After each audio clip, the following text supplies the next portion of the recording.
Welcome to Your Fit Story TV, the only platform that is focused on storytelling and personal branding for fit pros. Our mission is to provide fitness professionals that are trying to build and scale their business with valuable insights into how others have done it by sharing their fit story. Boom, there we go. And what a guest we have today, Hannah Chan. How are you doing?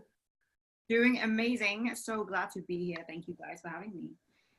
Hey, look, we're honored. We're honored that you could join us on Your Fit Story TV. We really appreciate that. And you know what?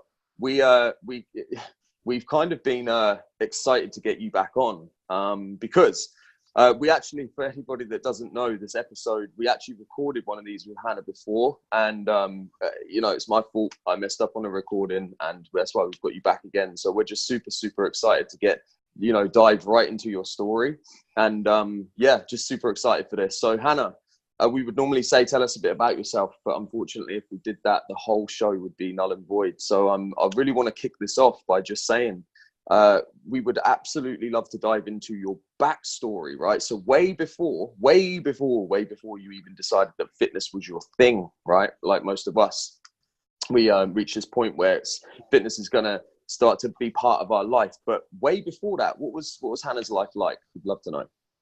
Okay, yeah. So I grew up in Hong Kong and lived there until I was 17 when I moved to university. And before fitness, I was a completely different person. So I was the girl who would go out, get absolutely shit-faced, underage drink every single weekend. Drink, do a bit of weed here and there, maybe even in school. You maverick. Yeah. And that was the life. That was my life. So it was a lot of underage drinking, and it was a lot of partying, you know, unhealthy habits. Moved to the UK for university, and then that's really when I got into the whole gym fitness thing. So, you know, before I got into fitness, lifting, completely different person. I felt like I had a difficult time in school. You know, I think honestly it's difficult to say, but I never felt like I really fitted in with a specific group of people, especially in high school when it's so stereotypical and, you know, everyone has their friendship groups. I feel like I didn't necessarily have that. And so my way of seeking validation and making friends was doing what I thought the cool people would do, which was exactly that. So that was, you know, the main interesting thing about me. You know, grew up in Hong Kong until I was 17, moved to the UK for university, started going to the gym, and then that's when the fitness life took over. I was just going to say, I'd like to dive into the previous bit a little bit. So obviously that's hard enough for most people when they start a new school, or when they start school or step into education. Like, it's a hard moment for most people to experience.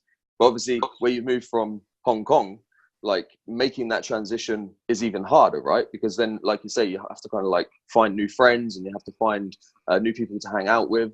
It's actually something that I can relate to in a different way, I guess, but the same kind of context. So, you know, when I was brought back into school after my brother had committed murder and we'd had everything happen and relocation and things like that, when I was put back into school, I found it incredibly tough to actually make friends, because I literally felt like a fucking outcast. Like, I felt, one, I was super paranoid that people would find out who I was and that people would come and find us again and harm our family and things like that.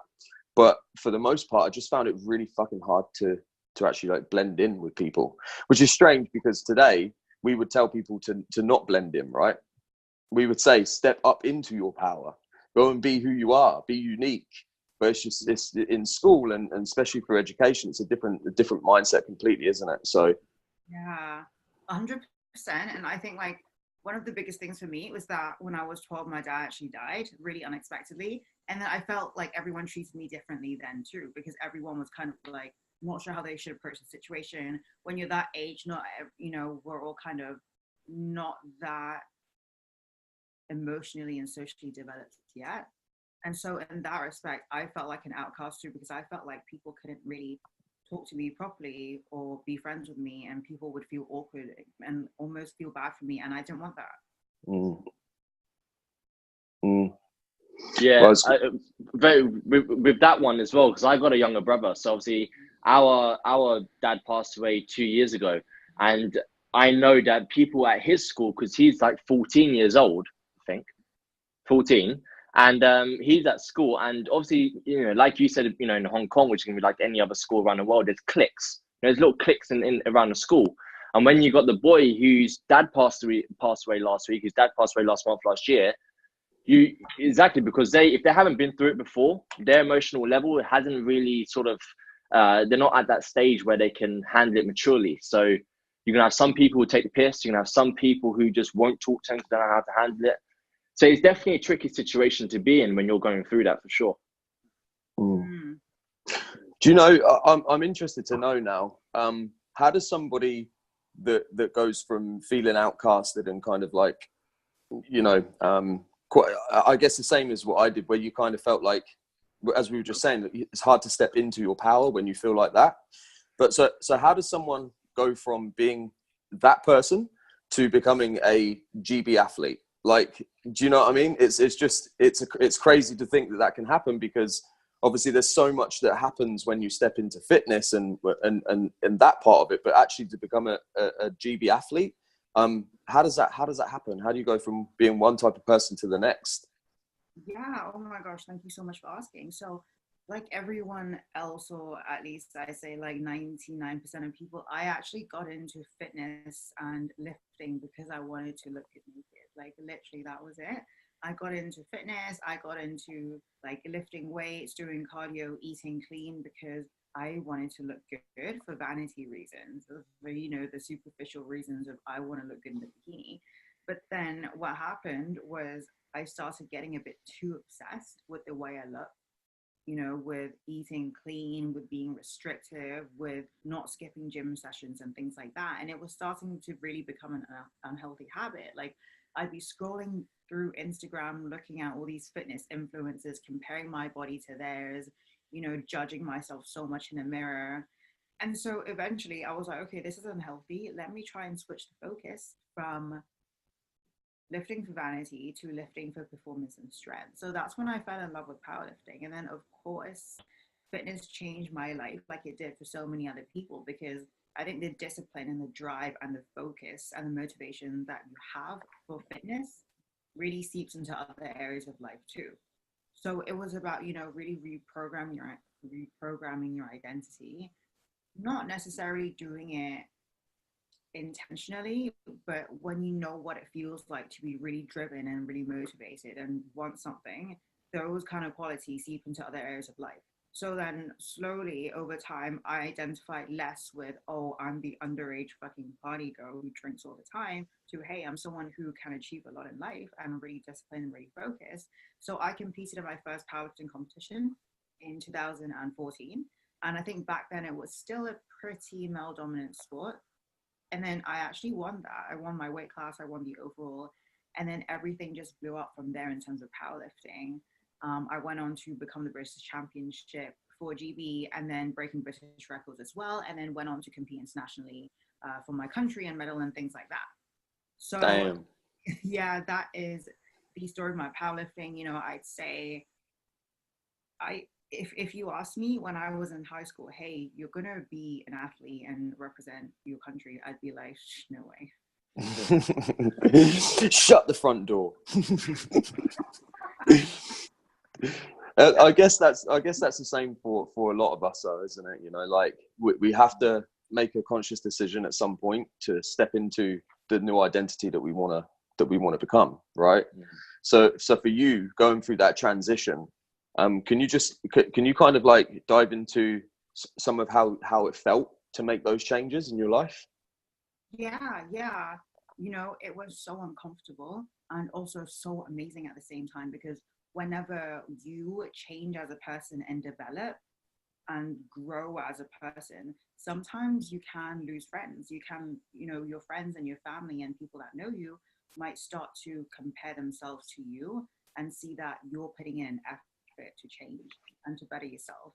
And so, in business, in fitness, whenever you're trying to improve yourself, then it can actually be quite difficult and uncomfortable in some way, because your friends and people that might judge you or might try to almost pull you back down to where they are, because realistically it's a lot easier for your group of friends to be like, hey, why are you doing this thing, as opposed to for them to reflect and be like, oh shit, she's bettering herself, I need to do that.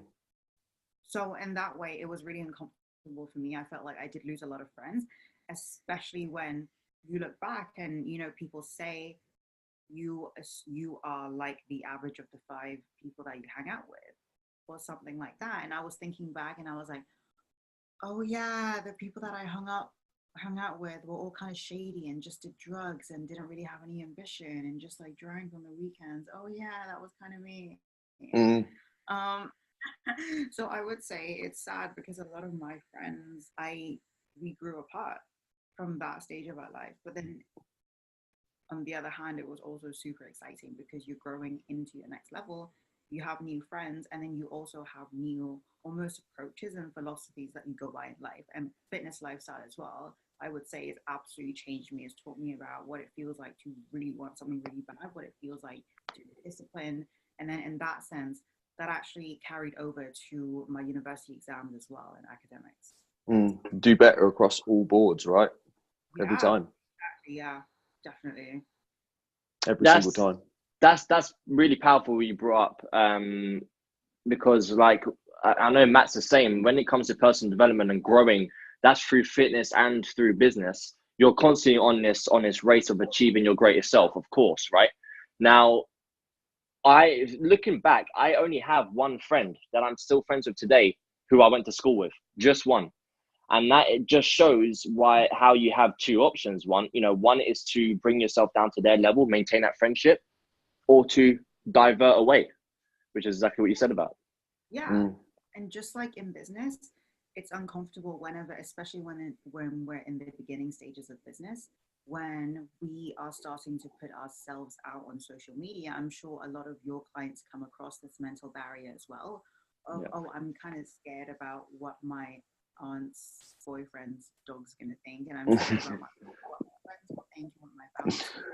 If I start trying to build myself and then trying to actually, you know, put out social media posts that are vulnerable and open to judgment, because it's a lot easier for your friends to see that and for your friends to feel bad about themselves that they're not actively improving themselves than it is, and it's easy for them to kind of bring you back down and be like, hey, why are you doing this, and subtly make fun of you and be like, oh, it's just banter, than it is for them to say, oh shit, she's doing something great for herself. That's inspiring for me to do the same. Do you know, I'm very much the same as both of you guys. I mean, I lost like a ton of friends from my circle, mainly because when I used to drug deal, I used to know so many people, and there's a difference between knowing people and actually being like friends with people, right? And actually people that level you up and help you. And I remember going at one point from like 300 contacts in my phone, and these are people that in my head I thought like, these people are here, you know, they're my boys. These people are ride or die. And then as I started to move out of that circle and started to find fitness as the catalyst of change for me was fitness. As I started to move out of it, the numbers just drastically reduced. And I remember, same as Perry, I've got one friend who I went to school with that's remained here for my whole up until now.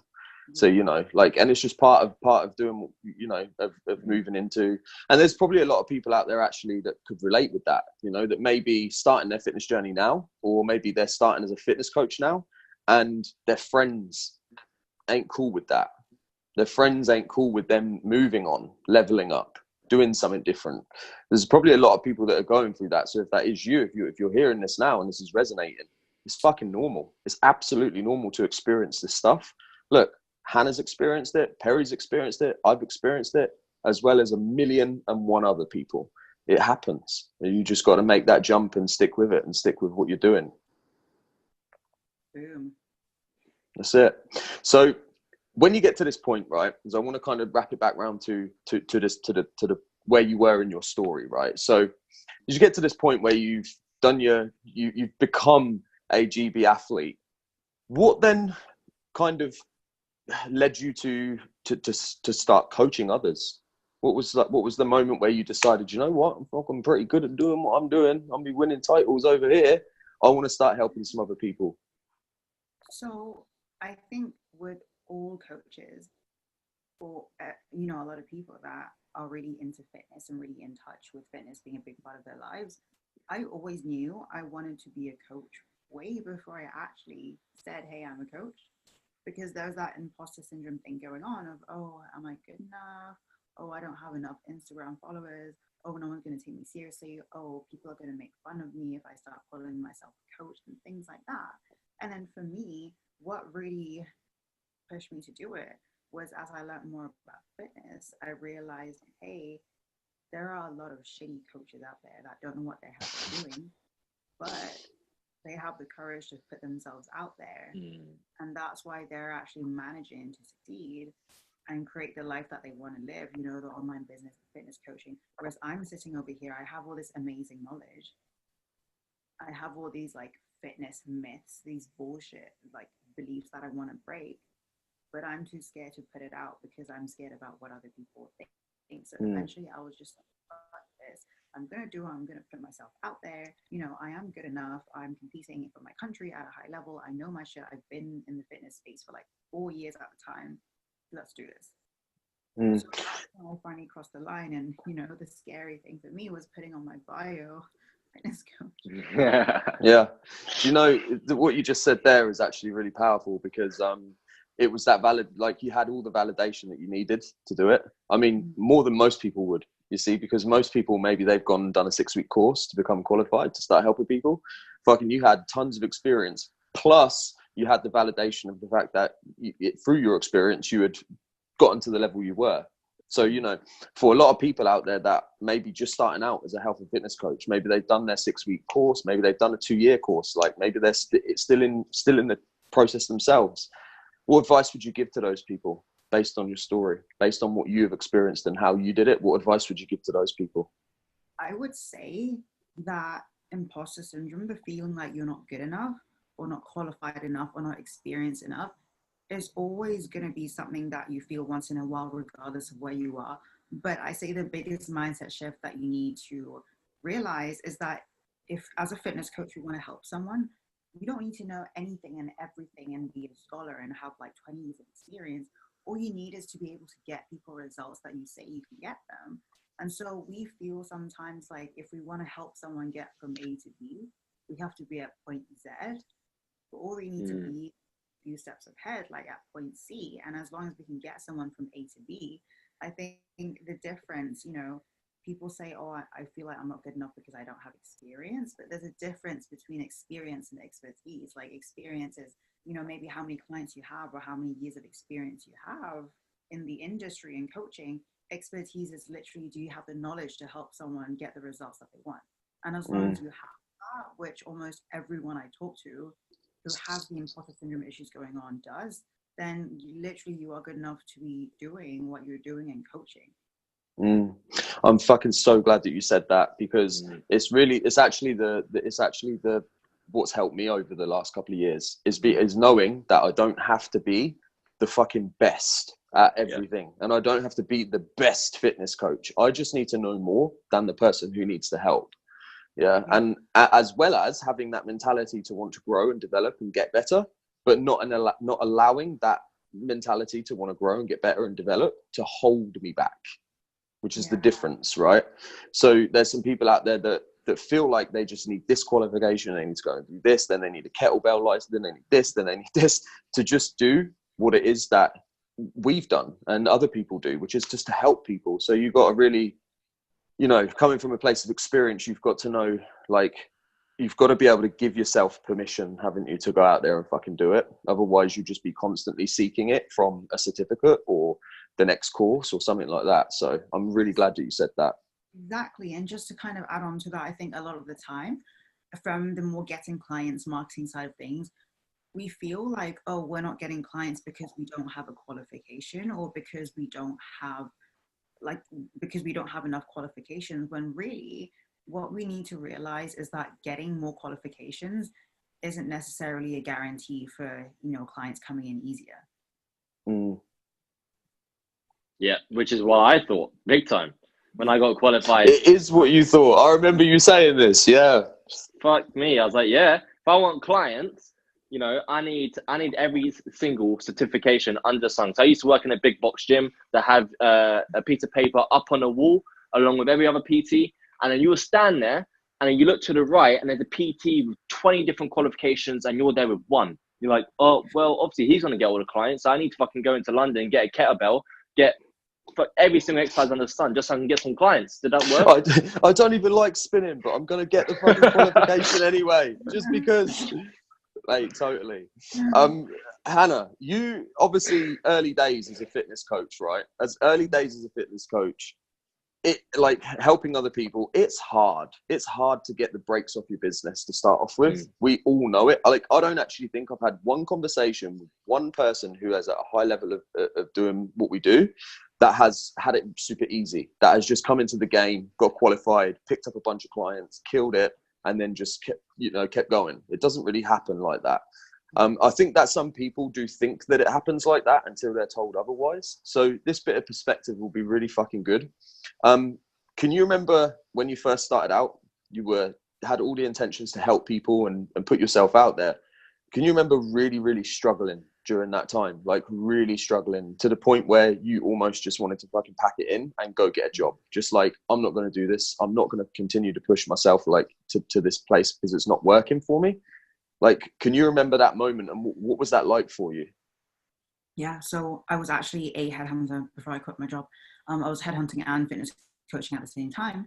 And I feel like whenever we struggle to get clients, we feel that it's a reflection on us as a coach. Like, we're not good enough as coaches, you know, in terms of the fulfillment and the delivery side. So for me, I was thinking, I represent my country. I fucking am good at lifting. I had over 5K followers, but I was still struggling to get people to pay me like £30 a month. And then at the time, I think the turning point for me was when I was on the phone with this girl who wanted to work with me. And we were seeing whether we'd be a good fit. And that was the first ever time I raised my prices from 30 to, it was something like 60. And so she asked me for the price and I was like, so the price is 60 a month. And then I was scared. Like, in my mind, I was going back and forth between, come on, Hannah, you know you're worth 60 and so much more. Come on, you're a confident, badass bitch. And on the other end of the spectrum, I was like, 60, I have no qualifications though. Please say yes. She didn't say yes. Like, we were on the phone and she was like, yeah, I have to check my finances. I just want to see whether I can afford this and stuff like that. And so we got off the phone, of course, like, we both know what it meant when she told me I'll think about it. But that crushed me a bit. I was like, I have 5K followers. I can't even get a client for 60 a month. How am I ever going to make enough money? How am I ever going to make even like 2K to quit my job? So difficult. And at the time, one of my first clients, you know, I even got her only because we were friends, and I coached her for free for like 6 months before I started charging her 30 a month. Wow.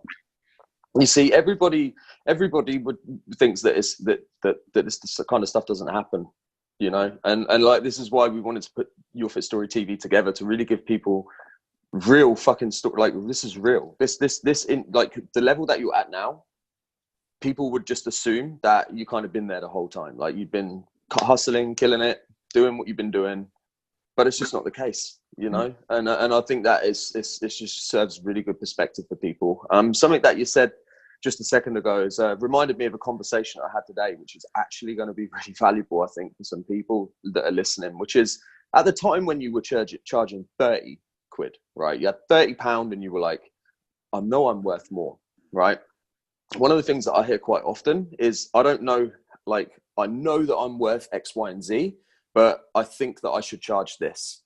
And I've been asked the question a few times, like, how do you know what to charge? Right? And this is what I always say to people. I always say, you've got to first off identify what your ideal client's biggest fucking challenge is. What is the biggest challenge that they're experiencing in their life? What is the thing that is keeping them up at night? What is the thing that's on their mind whilst they're walking to work? What is the thing that's on their fucking, like, really itching at them, like scratching away at their core? What is that thing that's causing them discomfort and pain in their life? And if you know the answer to that, ask yourself what you would pay to get rid of that problem. Seriously, ask yourself, say, what would I pay to get rid of feeling unconfident, overweight, unhappy, dissatisfied, disappointed with myself? What would I pay to have that problem go away? And then kind of start there, because this is the thing, charging 30, 60, £100 a month. I think people get carried away with thinking that that's what they have to do. Like it needs to be this certain amount of money, and they base it off of maybe what other people are charging, or what they've seen other people charge, or what the next fitness coach charges. And really, we need to be charging based off of how well we're going to solve that person's problem, right? And the results we're going to get them. So what advice would you give to somebody who was in the same position as you were? So charging very, very low amount for their services at that point, and maybe still in a job. What advice would you give to that person now, knowing that what you know today? I'd say if you're already undercharging and you know you're undercharging and you're still struggling to get people to buy, your problem isn't your pricing. Your problem isn't lowering your prices. Your problem is learning how to market yourself. Like, your problem is that you don't know how to market and that you don't know how to sell. Because lowering your prices is just a band-aid for the real issue, which is that you don't know how the hell to sell yourself and how to market yourself so that people see the value in your services. And then in terms of feeling like, okay, maybe I want to charge more, but don't know whether I'm good enough. I think a large part of that comes from the mentality of, well, I'm only sending them an Excel sheet and a MyFitnessPal log, and I'm only giving them 60-minute calls. Of course, this is only worth this amount. But like you said, when we shift the focus to, hey, it's not about the details and the delivery and the PDF or the trainerized app. It's about changing someone's lives and helping them get that confidence, helping them maybe break free of an eating disorder, helping them get the confidence so that they can show up fully in their careers, or so that they can revive their relationship with their boyfriends, and so that they can like fucking have sex without their shirt on finally, and so that they can grow up and watch their daughter walk down the wedding aisle and play with their kids. That is worth so much. Like, if you ask someone, hey, you know, we could actually help you live a few years longer so you can see your kids grow up, what is that worth to you? They'll say it's fucking priceless. And so 1K, 2K, 3K, 4K, 5K, that is a steal for the transformation that you're going to get at the end of a fitness program. So I think it's really shifting that focus from, hey, I'm just a fitness coach who's selling a spreadsheet, to, hey, I'm a fitness coach who's selling someone the confidence, which is the gateway to improve all aspects of life. You know, it's actually brought me on to something now. So the way that I know Perry used to do this as well, which is even weirder because there's two, we didn't even know each other at the time, but doing the same things. We were literally doing the same thing. So one of the things that I think is a big problem for a lot of fit pros is that when they are selling their services, when they are selling their program, they're going in basing everything off of what they are selling to the person, right? And actually giving the person who they're speaking to on the sales call, they don't dive into the person's story enough. So the person who is on the call isn't open enough about what it really is that's causing them discomfort in their life. Does this make sense? So what it is they're going into the sales call and they're like, hey, you know, this is what the program, this is what you get, this is how you feel. But they're not actually finding out where that person is currently in their health journey, in their health story. So one of the things that I used to do with my clients was I literally used to talk about their story. I used to call it their health story. So you have a reason as to why you're waking up late in the morning. You have a reason for why you're choosing to opt for this snack over this one. This is your habits, your behaviors make up your health story. And I knew as a coach, the moment it really changed for me was when I started to look at it from that angle and actually approach a sales call from the aspect of how much can I find out about why this person is where they are now in their journey? And then how does my product or service, how does it help? How does it supplement it? How can it come into their life and start to help them rewrite their story? How does it come into their life and start to change the way they're currently doing things? And I was coming from such an authentic, integral place that I was like, if someone's on a sales call with me and I know that my product or service is not going to help them rewrite their story, it's not going to supplement their life, then I'm not going to fucking stand there and pitch it to them and sell it to them. Like, they're going to be able to go somewhere else and maybe get something that actually is more suitable. So the whole thing for me was always about finding out where the person was currently in their journey And that would be by diving into their story. And it's just weird because, you know, I mean, this stuff doesn't happen, but Perry was the same. He used to actually work with his clients like that too. And then when we kind of met each other through social media, the power of social media, we kind of, you know, was catching up about how long we've been coaching for and this and the other. And we found out that we were both avid when it comes to storytelling and like helping people grow through their story, which is probably one of the reasons why we do what the fuck we do today. Yep. So yeah, I just thought I'd mention that whilst that was on topic. So Hannah, you are in this place now, right? You're in this journey where you started to take on clients, charging a bit of a low ticket. How do you fucking go from doing that to charging 4 figures? Well, before I even knew about how to ticket, I was like, okay, there has to be a better way, because look, it's taking me 3 months just to sign on one client at like, you know, 50, 60, 70 pounds a month. How am I ever going to build up to actually making, at the time, my income was like a bit below 2K. And I was like, how am I ever going to scale and get to, you know, 2K a month when it takes me so much effort and so much time just to land one client at 50 pounds. So I started looking into the marketing, sales, you know, that side of things, did courses here and there. And that's when the concept of high ticket sales came up, even within fitness. And then when I first found out about high ticket in fitness, I'm not going to lie, my initial instinct was, what the fuck? We're charging 4 figures for fitness coaching. And I was thinking, like, who are these people? You know, there's no way anyone would pay me £1,000 for fitness coaching. Come on. Like, these people are scamming people. It's unethical. It's wrong. How does anyone charge 4 figures for fitness coaching when the industry standard is like 100 a month or something? And so slowly I looked into it, and I looked at more, you know, I consumed a lot of free content, but a lot of courses here and there, and they all came back to the same things, is that you're charging people not based on the hourly rate, not based on the details, like you said, but based on the end transformation that they get. And so the end transformation was, of course, you know, the confidence, the everything around that, you know, how they'll show up in their careers, their relationships, their families, and things like that. And so I was like, oh yeah, maybe it is actually worth 1,000. And of course, the second thing that everyone would say over and over and over again is that it wasn't about how many years of experience or how many client testimonials you have or how many qualifications you have. It was about whether you could help someone get results. Bingo. Yeah. So, you know, if you like, obviously you didn't go from 30 or 50 or 60 or even 100 straight up to 1,000 or 4 figures. So, or did you? Like, what was the transition like? Did you ladder it as you built confidence in asking for the money, or did you just go one day, fuck this person's going to pay? I pretty much went like, boom, let's do it. Yeah. And it's so strange because the same thing happened with me to a degree. I was like, fuck it. If I'm working this hard to close the deal for 597, then, and I knew other people were charging 1,000 up, I was like, I'm just going to like try and dive straight up to 1,000. I laddered it again to 697 and then went from 697 pretty much all the way to 997. And what I've realized, the biggest thing for me was like, oh, the process is the same. Yeah. Nothing's different. I was like, what the fuck? Even if I charge 1,000, if I say 1,000 at the end of the call, the process is the exact same as if I said at the end of the call, it's 500, please. And it's the same if you said £30, please. It remains the exact same, right? All the work. Yeah, exactly. And I think, just to add on to that, like some people, I think a lot of fitness coaches, especially the ones that are lower ticket or like industry standard, they don't go through their whole, you know, consult nurturing side of things. They will go straight from, hey, an inquiry, and then be like, okay, this is the information, this is the price, let's do this.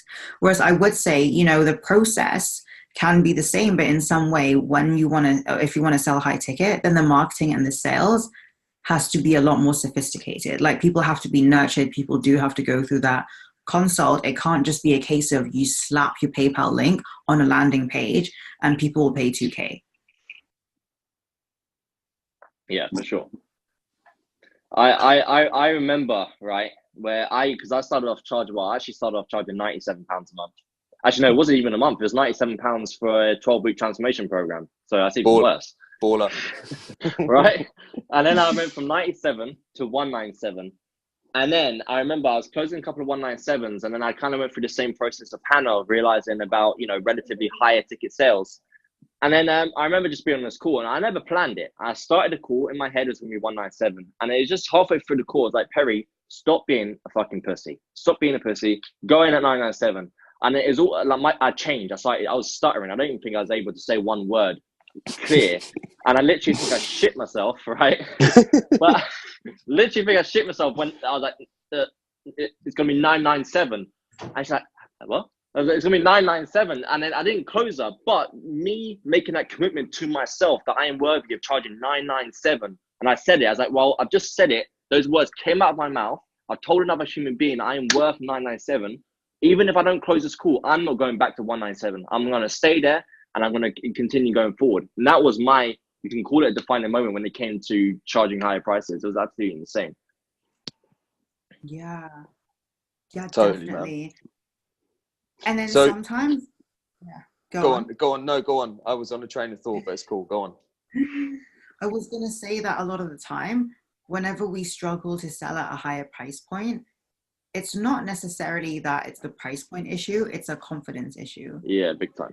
I'm pretty sure that your clients come across this all the time when suddenly, you challenge them to raise their prices on consults, and they do. And then they might struggle to sell for the first few calls. And really, it's a confidence issue, because if you're not confident in your services and your worth, then it seeps out into how you handle the conversation. Like, you might immediately try to justify it, or the tone might be slightly different, and people can sense that.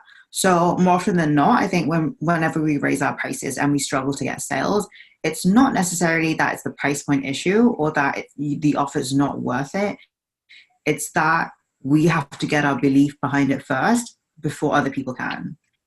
Do you know, this is why you do what you do today, right? As a fitness business mentor, because, and this is the thing, I noticed how you spoke about it before. You're so passionate about, we see it in your content all the time. You're so passionate about helping people break that belief around money and to charge more.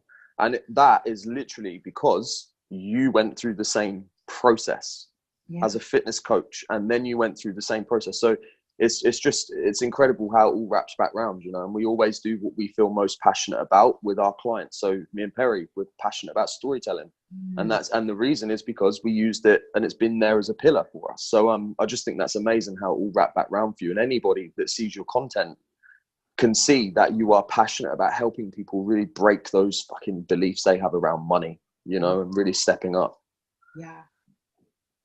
Like, I think even especially in the fitness industry, there's so much money mindset issues that people have of, oh, we're in the industry to help people. If we charge people over a certain amount, then we don't want to be seen as greedy or scammy or an asshole. And you see this in Facebook fitness groups all the time. Someone will post like, hey, I just talked to this personal trainer or this coach, and he says he's charging this much. How can he be charging this much? It's not worth it. Don't you think he's like conning people and things like that? And for me, I don't see high ticket sales as a scam, as greedy or conning people. In fact, what I've seen in the past is that when you charge close to nothing, people don't follow the plan, and people aren't mentally invested because financially they're not invested. And so at the end of the day, if people don't put in the work, if they're not committed to actually making it happen, they don't get the result, they don't get the end transformation that they want. It doesn't look good on you as a coach, and you stress out, and it's just a lose-lose for everyone. Whereas if you switch to selling at a price point that's going to stretch people into the next level, they show up for their investment, they put in the work, and because of that they get results which are just phenomenal. I could not agree more, literally. Yeah. So this is the thing, isn't it? I think that we've all experienced at some point with our clients as fitness business mentors, we've all experienced at some point having to take our clients through that mental process. Like, listen, it will always be better. And it's not from a place of like, come on, we need you to earn as much money as possible, because money is not the driver for me, but it still is the same thing, isn't it? We want them to be to feel confident in charging what they are worth, because if they do that, it means that the process is better for everybody. The client is actually going to be, like you said, way more invested in their fucking transformation. I know for a fact that I have paid very little for some things in my life, and as a result of it, I really haven't been like invested in it. You know, I've just like, even down to clothes, for example, I paid like £5 for a t-shirt and I fucked it up. But then I've also paid like X amount for a t-shirt, like £100 for a t-shirt, and I like look after that, you know. It's like becomes my, I hang it up and I iron it, you know. So like, and it's true, it carries across the board. So I'm glad that you said that. You know, there is actually something that that I think is going to be a really, really good topic for us to talk about. And it's based on this point of your life where you started to charge more high ticket. You had a job at the same time, right? You were trying to leverage the time you were putting in, bring your finances up, which is probably relative to so many fucking fit pros out there right now that are stuck in their job. They don't want to be doing it. They're stuck in that job and they just don't know when to make that fucking decision. Like, I'm ready. I'm going all in. What was Hannah's all-in moment? What was that fucking moment where you went, I'm done. I'm changing. So my all-in moment was actually when in my previous company, I was approached by another headhunter that wanted to headhunt me into another company. And in my previous company, I always thought, okay, I was happy here. It's going well. I love my team. My job's fine. You know, I'm comfortable. And then slowly, when I was approached by the headhunter, it got me to start doing research on my industry and other people with my level of experience. And that was when I found out I was severely, almost underpaid. Although at the time I still had money mindset issues. And so I was like, well, you know, I'm underpaid, but I enjoy it. And I don't want to ask for a promotion because it's awkward. And I don't want people, you know, my boss to think that I'm greedy and just money motivated. So I kind of kept it to myself while I went to these other interviews that my headhunter set me up with. And then eventually I actually landed another job with another headhunting firm that offered me a 50% salary increase, which is massive, like massive. And then the fuck it moment for me was actually when I had told my boss, hey, I'm actually going to another company. And when I had actually signed the contract to start with the other company in a month. And then 2 weeks in, after I quit my job, I was actually thinking, do I really want to be jumping in another job that I know I don't like just because they gave me a great salary increase? And so I was 2 weeks into starting my new job when I was like, fuck this, it's now or never. And so I took the leap. You know, even then I would say that it was never fully stable, but I put myself in a almost like ride or die situation where I knew I had to make it happen. So for other people, I think really it depends on your mentality and your mindset behind it. I know some people like to be a bit safer, in which they can basically, you know, start their online business and try to grow it until they have 3 months of consistent income and until they have savings of like 3 months worth of savings, so that if they don't make a single sale, they still have 3 months savings. So that could be one rule or one guideline that some people want to go by. Now, I know some other people, like some of my clients, as soon as they have 1 month where they match their PT or their corporate salary, they'll take the leap. So I'm glad you gave that advice, because mine is actually, it's the same, but my story was different. So what actually happened was I was earning really fucking good money from direct sales, which was something that I decided to do as like something to help me progress and learn the skills that I knew I needed as an entrepreneur. And you learn a lot of that from direct sales. And so I actually went from like 50K a year to stepping out of that and going just balls deep into online coaching. Like I didn't even have I wasn't even qualified at the time. Like I literally made the decision because I was so passionate about getting into the fucking industry and helping people. Like I've been doing it for some time prior to that, but not as a career, like not as a job. So for me, it was like, I had that zero option mentality. I was like, fuck this, I'm dumb. Like the money is not important. And although it is actually quite important, I was like, the money is not important. Like what's important is that I'm doing something that I feel about every day. I'm doing something that makes me feel good every day. I'm doing something that creates impact in the world every day. Like that is what's going to be more important to me. So I needed to make that decision. And it did not work out the way I planned. Like I had thought that it was going to be it's a case of transitioning and going online, and people were going to pay me and things like that. But it just did not work out like that. There was a few months that were really tough. It took like 3 months of grafting. I mean, grafting before the wheels started to turn. And then obviously in April of 2018, I shared my story and things just went different anyway.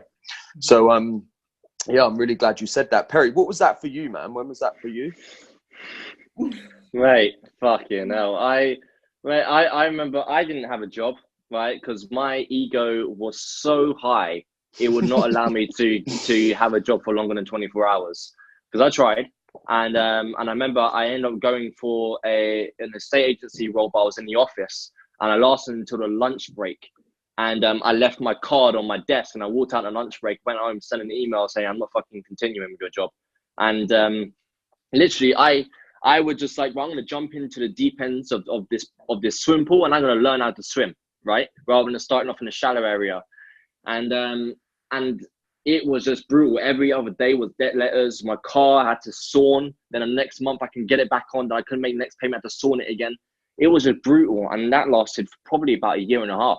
My relationship was on the brink. I was 2 months behind on rent continuously. And so you got that way of doing it, right? You got the complete other end of the spectrum where some people would think you're just completely delusional for wanting to go that route. But the thing is, me going down that route, you're maintaining a high level of stress every single day because you've got a partner, you've got a dog, and you've got to pay bills, and you can't do any of that. So it really forces you to get your act together and really try and make it work. If you don't make it work, it's not just you, but there's other people in that same boat. So if it sinks, there's other people drowning with you. And that was the position I was in. But I made it work. I had to. I think most people do that have that zero option mentality, you know. And like we just said, it's not always the best way to do it. Like Hannah said, sometimes it's better to be that person who's like, do you know what? I'm going to make sure there's a lot of clients, and that serves me for 3 months. So if I don't get a sale, I know we're cool.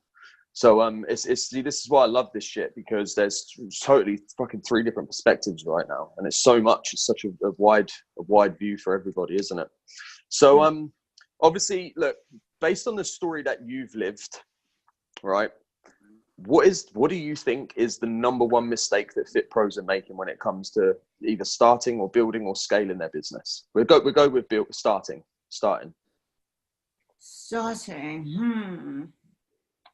Focusing on things other than marketing and sales.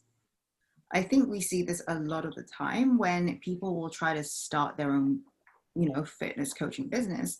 And then it's so easy to get distracted by all these random strategies out there. I'll talk to people and they'll say, oh, I'm trying to start my fitness coaching business. I'll say, what is your plan? And they'll say, well, I think I'm going to build like a cheap membership subscription website, or, well, I'm working on building an online course right now, or, oh, well, I'm going to start a YouTube channel, or, oh, well, I just paid someone to design my website and my branding and take my branding photos and things like that. I say, honestly, if you're starting from the ground up, the most important and the quickest way for you to actually grow is to leverage high ticket sales and learn how to sell with social media, with Facebook, with Instagram, doing that all organically first, so that you have that proof of concept, so that you have a validated offer. Because if you think about it, selling at 1,500, technically all you would really need is for 2 clients to pay you in full, and then boom, you're at 3K, and 3K is enough to replace a lot of people's salaries. Totally. Yeah, easily. It's fucking great advice. So you've obviously been doing the whole fitness. You were at this point doing the whole fitness coaching thing and bringing on clients, and you started to raise your prices. When does the moment come in your story where you decided that when you were going to leave the fitness coaching behind and actually step into the shoes of a fitness business mentor to start really helping people do what you've done?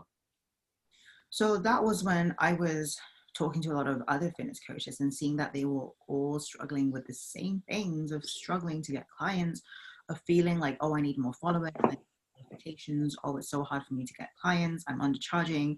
And then at the same time, as I started to learn more about business, as I started investing in courses and, you know, short-term coaching here and there, I really fell in love with the business side of things. And so I felt like, oh, I could talk about that for ages. And, oh, it's so interesting to me, but it's so mind-blowing to other people that aren't quite on the same level yet in the fitness space.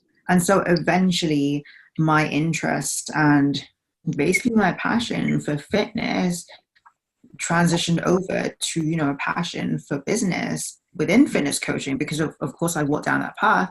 So I started coaching a few people for free, you know, people that were similar to me, who were online fitness coaches. They had corporate jobs or they were personal training and they wanted to get out. And then they, you know, got amazing results. But then I was like, okay, well, maybe it's just a coincidence. I need to make sure my process can be replicated and it's reliable. So I started coaching more people, and then eventually made it into a process that's almost, you know, reliable. It's validated. It's proven, basically. And so for me, I was thinking, okay, it's no longer in alignment with me to be fitness coaching. What I know I'm meant to do more. And it's not fair on my clients. If I'm going to be charging at the high ticket price points, but deep down I want to be doing something else, I can't show up for them fully. And it's not fair on them. So I will say, to be fair, when I first made the transition, it was difficult. Like, it was difficult. You know, you have that imposter syndrome thing all over again. You have the struggle yourself with, hey, I'm a business coach and I'm trying to teach other fitness coaches how to get clients, but I'm struggling to get clients myself. How does this work? Right. And I struggled with the imposter syndrome thing too, of starting from the ground up all over again. And I was like, okay, my clients can get amazing results. I know how to teach my clients get clients, but I couldn't get clients myself. So I will say, you know, I took the leap. I was working with a business coach and she helped me with the transition, because what happened was I was kind of showing here and there on Instagram. I would talk about business, and then the next 5 posts, it would be about fitness and lifting. And then I kind of talk about business again. And I was scared about losing followers and losing my audience, because they knew me as, she's a powerlifter, she's a fitness coach. And I was scared that if I made the pivot and started posting about business, about money, about high ticket sales, people would judge me for that and they would unfollow me. Yeah. Totally. You know, I'm really glad again that you said this, because there's a lot of fitness coaches out there actually that may not be in the, and this is the same, it's the same thing, but there's a lot of fitness coaches out there that may be not in great shape, right? And they may feel like, oh, if I'm not in fucking good shape, I need to then like get into great shape before I can show other people how to get into great shape. And it's just not true, is it? You know, I think that, like you just said, you know, the moment for you is like you came to that self-awareness level where you were like, okay, I need to develop and change it. And then you developed it and changed it. You know, you started to grow and develop. So it's actually, like, again, super relatable for a lot of fit pros out there that are in this, that are going through what you'd gone through, just in a different context, you know? Yeah, exactly what you said. I think that's such a big misconception, that people think, oh, if I want to be a personal trainer or a fit pro, I have to look really good and have chiseled abs. And unless I have that, no one's going to want to hire me. And I'm not, that's not true at all. Yeah. Although a couple of years ago, all you needed to do, if you wanted clients, show them you got a 6-pack. If you whipped up the shirt and was like, hey, DM me for programs, you used to be able to sell like that, but it's just not the way now, right? It's just not the way. So people's focus should be changing, like it did for you. Perry, you got anything to end on? To end on, yeah, man. What? So looking forward, Hannah. Looking forward in 5 to 10 years time. Because I think to add to what you're saying before, I think it's really important, because when you made that transition from fitness to business mentorship, and you were hitting those roadblocks, you're hitting those barriers, right? And you're going through a lot of struggles when you're making that transition. It takes such a huge connection to your vision in what you want to achieve in order for you to not take a step back and maintain that fitness industry, because that's your comfort zone. That's where your followers are. That's where you're making the money. You're going into unknown territory. And I think that vision is so powerful. So it leads me to one last question is, what is your vision now? moving forward for the next 5 to 10 years time? I want to be able to help as many people as I can in the fitness coaching industry and popularize and revolutionize the whole high ticket sales aspect. I feel like I kind of want that to be the norm, and I want to scale up so that I can help more people, so that fit pros can stop undercharging. Because right now the norm is kind of like, let's charge 100 a month. And high ticket is kind of like more of a weird foreign concept, right? I really want to raise that awareness of, hey, high ticket sales, it's possible and it's the norm, and you should be charging whatever the hell you think you're worth. Boom. And you know what? If there's anyone out there that's going to be able to fucking kick that message out and do it justice, I think it's you. I think we're in agreement. Yeah. 100%. Thank you. That's amazing. Hey, look, you know, like we've said on a couple of the other episodes that I think it's important to stand for something. And that's what you stand for. You know, you stand for people being able to step up and say, do you know what, I'm worth this, and I just need to know how I'm going to do it. And that's what you're there for. So if there's any fit pros out there right now listening to this, how can they contact you? What's the best place to come and find you? Yeah. So my Instagram is hannahchan921. That's just my birthday, September 21st. And my Facebook is hannahchan0921. There you go. You get that handle down and go check out Hannah's Instagram and Facebook. Go connect with her. And if you've got questions about high ticket sales or questions about anything that we've covered in this episode, I'm sure you're more than welcome to have that chat with them, right? Yes. Boom. 100%. Epic. Well, look, it has been an absolute fucking pleasure to have you on Your Story TV. Honestly, I think when this episode goes out, people are really, really going to benefit from some of this content, because again, this is a real, raw, authentic story. This is actually someone's path that they've lived. And as we know, 7.6 billion plus people, we all have a story. Every single one of us has a story. And your story is going to be relevant to some others out there. So thank you so much for sharing some of that and being vulnerable enough to open up and use this platform to do that. Now, our mission is to provide fitness professionals that are trying to build and scale their business with valuable insights into how others have done it, just like Hannah. So if you have found this episode of value, if you have got benefit from this episode, please do. And don't just watch it and then leave. Hit the subscribe button down below. It would really, really help us out to start pushing this message out and really helping to create more impact in the world, right? So thank you so much for joining us, Hannah. It's been an absolute pleasure. Thank you for having me.